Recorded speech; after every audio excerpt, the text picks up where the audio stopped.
Hello guys! Ayan, muling nabuhay ang Inday Coracha dito sa larangan ng YouTube. Ayan. So muling nagbabalik at eto, nagpa-vlog ulit. Ayan. For today's vlog guys, ayan, galing ako sa aking pinagtatrabahuhan na sideline lang muna tayo ngayon kasi hindi pa ako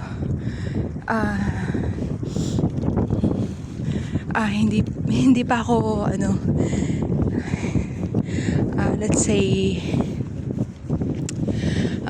inaalalayan ko pa yung aking mga junakis dito kasi first time nilang mamuhay sa bansang Banyaga, so kailangan ko muna silang alalayan.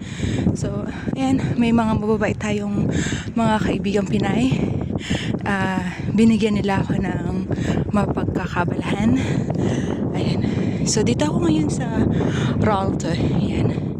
Ito yung on the way back sa aming village kung saan kami nakatira. Ayan.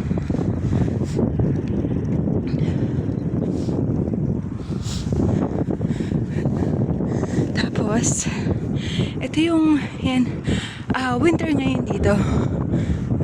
Winter ngayon dito, so kaya ayan talaga, kaya isa rin sa mga dahilan kung bakit hindi muna ako makapagtrabaho sa kumpanya.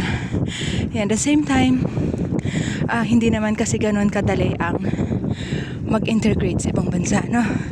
So hindi porke nandito na ako may freedom na. So wala pa din, may mga proseso, napakadaming proseso. Akala ko napakadali lang, yung pala susupo. May in-burgering exam sa Pilipinas. Pagdating dito sa Netherlands, meron pa rin tayong pagdadaanan. So hindi ako lucky kasi yung bagong batas nila ngayon is instead na atway ay magiging BA yung aking pag-aaralan. So anyway, ang kagandahan doon sa embroidering sa BA is pwede ako mag-apply ng trabaho or pwede na akong mag-aral ulit kung gusto kong mag-aral at ma-upgrade yung aking sarili, no? Unlike ng atway is mag-aaral pa rin ng BA para makapagtrabaho. Mag-aral yun, kukuha ng status para makapag yun. So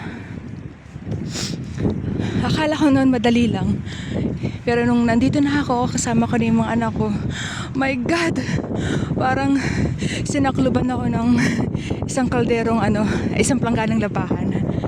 So yan guys, ito lang yung aking ninanamnam sa mga araw na sa tuwing ako ay magsa-sideline. So 30 minutes maximum yung pagbabike, pero may regular bike ako kaya 30 minutes.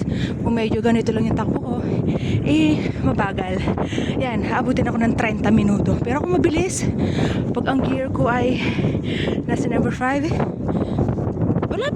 wala pang 20 minutes, nasa bahay na ako. So yun guys,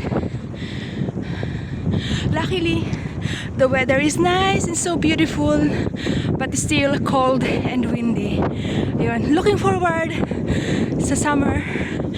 Of course, not summer, spring muna. So ayun ang haring araw, ayaw magpakita. Ayan, miss na miss ka na namin kung alam mo lang. Ayan. And the temperature is lang naman 5. Ayan, ito lang yung weather natin ngayon.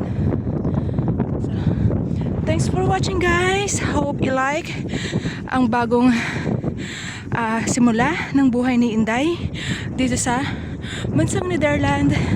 Inyo pong matutunghayan at inyong abangan ang kasunod na kabanata.